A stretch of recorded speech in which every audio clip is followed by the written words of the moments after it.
નમસ્કાર વિદ્યાર્થી મિત્રો, સ્વાગત છે તમારું યુટ્યુબ ચેનલની અંદર. ધોરણ 9ની અંદર ગુજરાતી વિષયમાં જે સ્વાધ્યાય પોથીના અલગ અલગ પ્રશ્ન જવાબ છે એમની આપણે ચર્ચા કરવાના છીએ. તો વિડીયો અંત સુધી જોજો. દરેક પ્રશ્નના જવાબો, મોટા અને નાના દરેક પ્રશ્ન છે એમાંથી ઘણા બધા પ્રશ્ન જવાબ પરીક્ષામાં પણ પૂછાઈ શકે છે. એટલે સ્વાધ્યાય પોથીના જે કંઈ અલગ અલગ આવા પ્રશ્ન જવાબો છે દરેક વિષયને લગતા, એ તમને અહીંયા જોવા મળશે. તો અલગ અલગ વિડીયોઝ થકી તમારા જે આ વિડીયોઝ છે એ તમને ખૂબ જ ઉપયોગી થાય એવા પ્રયત્ન કરીએ છીએ. તો ચેનલને જે વિદ્યાર્થી મિત્રોએ સબસ્ક્રાઈબ નથી કરેલી એ પહેલાં સબસ્ક્રાઈબ કરી લેજો, જેથી આવા જેટલા નવા વિડીયોઝ મુકાય એની નોટિફિકેશન તમને જોવા મળે. અને વિડીયો જે મુકાય છે દરેક જોતા જજો, એમાંથી જ્ઞાન પણ મળશે અને માહિતી પણ મળશે અને આવનારી પરીક્ષાની તૈયારી પણ થશે. તો વિદ્યાર્થી મિત્રો, એનું ઉપર ચેનલમાં પ્લેલિસ્ટ પણ છે સ્ટાન્ડર્ડ 9th સ્વાધ્યાય પોથીનું. એમાં ધોરણ 9ની જે કંઈ સ્વાધ્યાય પોથીના પ્રશ્ન જવાબો છે એ તમને ત્યાં જોવા મળશે. તો જોતા જઈએ અલગ અલગ પ્રશ્ન જવાબ. એમાં આજે ગુજરાતીની અંદર પહેલું કાવ્ય આવે છે સાંજ સમય સામળિયો. આ કાવ્યનો પ્રકાર છે પદ, એ ભક્તિ ગીત છે અને એ આપેલું છે નરસિંહ મહેતાએ. આ કાવ્યને લગતા જે કંઈ પ્રશ્નોના જવાબ છે એમની આપણે ચર્ચા કરશું. જેમાં પહેલો પ્રશ્ન આવે છે, નીચેના પ્રશ્નોના સવિસ્તાર ઉત્તર લખો.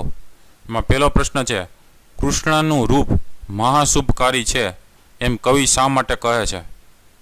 તો એનો જવાબ લખી શકીએ કે સાંજને સમયે વૃંદાવનથી આવતા શ્રી કૃષ્ણનું રૂપ મનને મોહ પમાડનારું છે. કૃષ્ણે મસ્તક પર મોર મુગટ ધારણ કર્યો છે. એમના કાનમાં કુંડળ ઝૂલે છે. શરીર પિતાંબર અને ફૂલની પછડી પહેર્યા છે. ફૂલની પછડી જુવા ચંદનથી સુગંધથી મહેકે છે. જેમ તારામંડળમાં શશિયર કે ચંદ્ર શોભે, સુવર્ણના અલંકારમાં જડેલો હીરો ઝગમગે, એમ ગોવાળોના વૃંદની વચ્ચે ગિરધર શોભી રહ્યા છે. કૃષ્ણનું આ મનમોહક રૂપ કવિના હૃદયમાં વસી ગયું છે.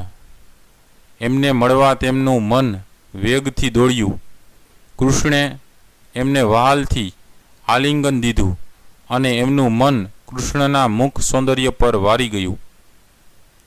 આથી કવિ કહે છે કે કૃષ્ણનું રૂપ મહાશુભકારી એટલે કે કલ્યાણકારી છે. ત્યાર પછી આવે છે બીજો પ્રશ્ન, કવિના મનમાં કોણ મોહ ઉપજાવે છે?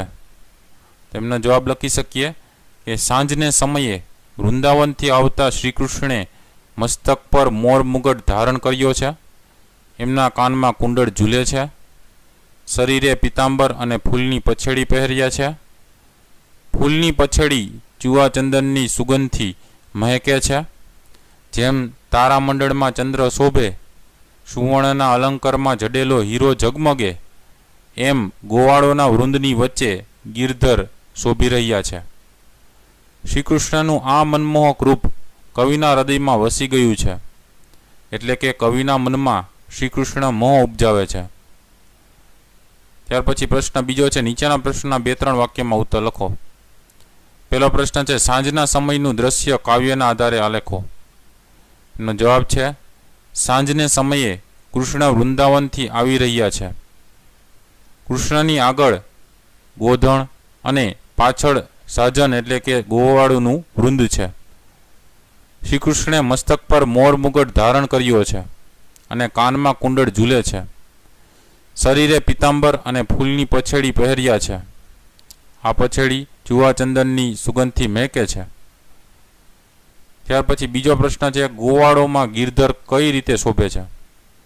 એનો જવાબ છે, જેમ તારામંડળમાં ચંદ્ર શોભે છે, જેમ સુવર્ણના અલંકારમાં જડેલો હીરો ઝગમગે છે, એમ ગોવાળોમાં ગિરધર શોભે છે.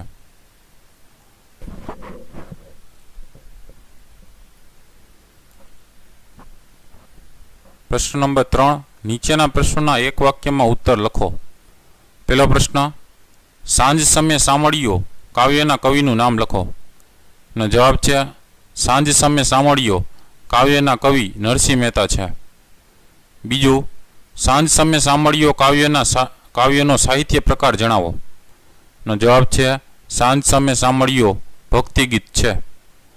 ત્રીજું, ગોવાળોમાં ગિરધર કેવા શોભી રહ્યા છે? એનો જવાબ છે ગોવાળોમાં ગિરધર તારામંડળમાં ચંદ્ર જેવા તેમજ સોનામાં જડેલા હીરા જેવા શોભી રહ્યા છે. ચોથું, હરિ હળધરનો વીરો એટલે શું?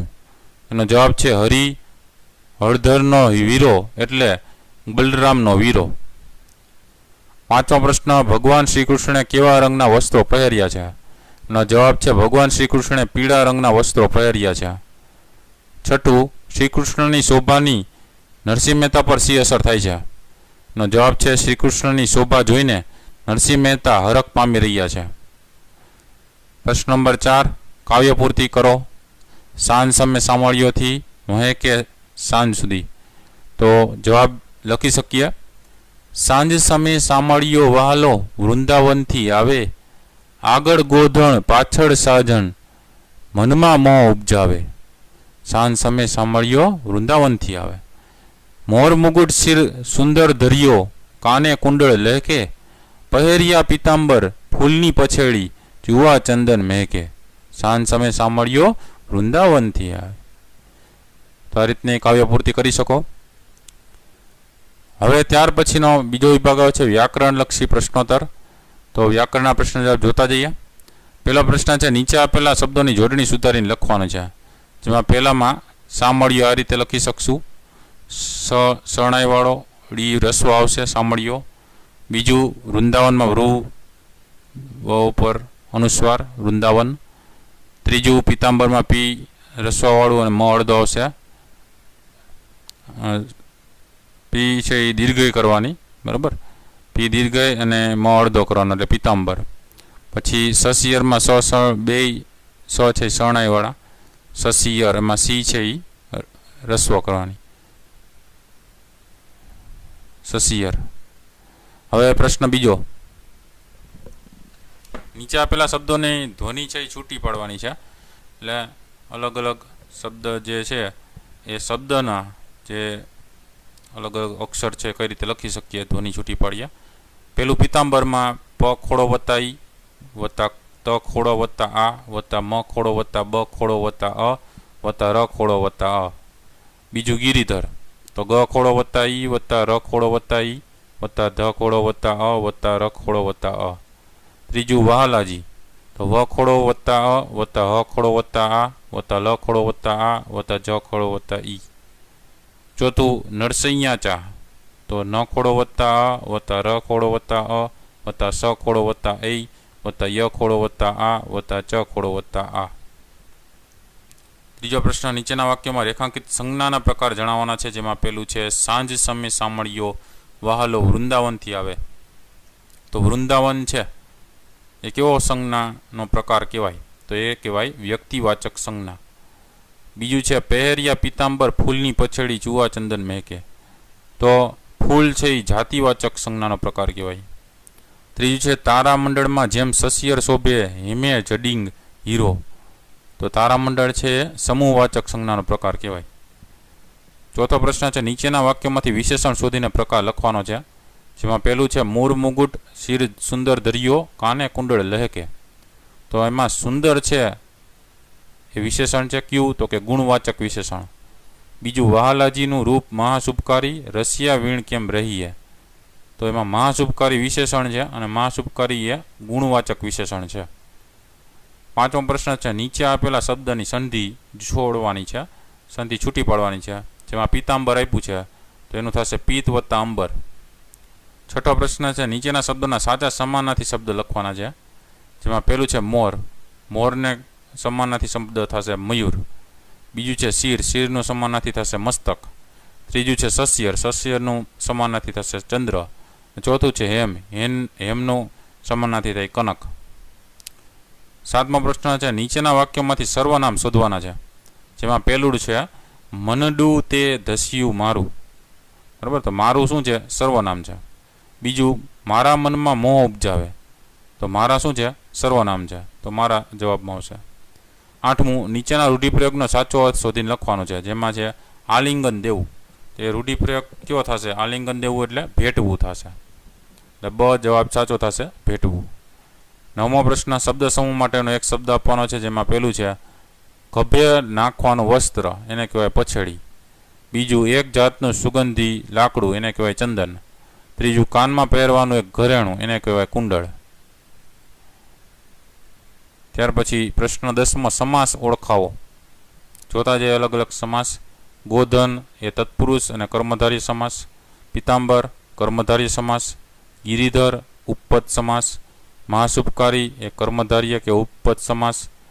તન્મન એ દ્વંદ્વ સમાસ. તારામંડળ એ તત્પુરુષ સમાસ. નરસિંહ એ કર્મધાર્ય સમાસ. હળધર એ ઉપપદ સમાસ. પ્રશ્ન 11મો નીચે આપેલા તળપદા શબ્દોના શિષ્ટરૂપ આપો. તેમાં સમય એટલે સમયે, વીણ એટલે વીણા, ધર્યો એટલે ધર્યો, જડિંગ એટલે જડેલું, ધસ્યું એટલે ધસ્યું, હૃદય એટલે હૃદયમાં. પ્રશ્ન 12મો છે નીચે આપેલા શબ્દોના વિરોધી શબ્દ આપવાના છે. જેમાં જોતા જઈએ વિરોધી શબ્દ. મોહનું થાય નિર્મોહ, વહાલોનું થાય દવલો, શુભનું થાય અશુભ, સાંજનું થાય સવાર. 13મો પ્રશ્ન નીચે આપેલા શબ્દોમાં લિંગ ઓળખાવાના છે. પિતાંબર છે નપુસકલિંગ, મોર છે એ પુલિંગ, આલિંગન છે એ નપુસકલિંગ, શોભા છે એ સ્ત્રીલિંગ. તો વિદ્યાર્થી મિત્રો, આ રીતે અલગ અલગ સ્વાધ્યાયપોથીના પહેલા કાવ્યના જે કંઈ પ્રશ્ન જવાબ છે એ આપણે લખી શકીએ. વિડીયો ગમ્યો હોય તો જરૂરથી લાઇક કરો અને તમારા મિત્રો પણ વિડીયો શેર કરજો, એટલે આ પ્રશ્નના જવાબ એમને પણ ખ્યાલ આવે કઈ રીતે લખી શકાય. સાથે વિદ્યાર્થી મિત્રો, ચેનલને સબસ્ક્રાઇબ ન કરેલી હોય તો ચેનલને જરૂરથી સબસ્ક્રાઇબ કરી અને બેલ આઇકન પર ક્લિક કરી દેજો, જેથી કરીને નવા જેટલા આવા વિડીયોઝ મુકાય એની નોટિફિકેશન તમને જોવા મળે. ફરી પાછા નવા વિડીયો સાથે મળીએ. ત્યાં સુધી ન જોયેલા વિડીયોઝ છે જોતા રહેજો, જ્ઞાનમાં વધારો કરતા રહેજો. Thank you very much and take care.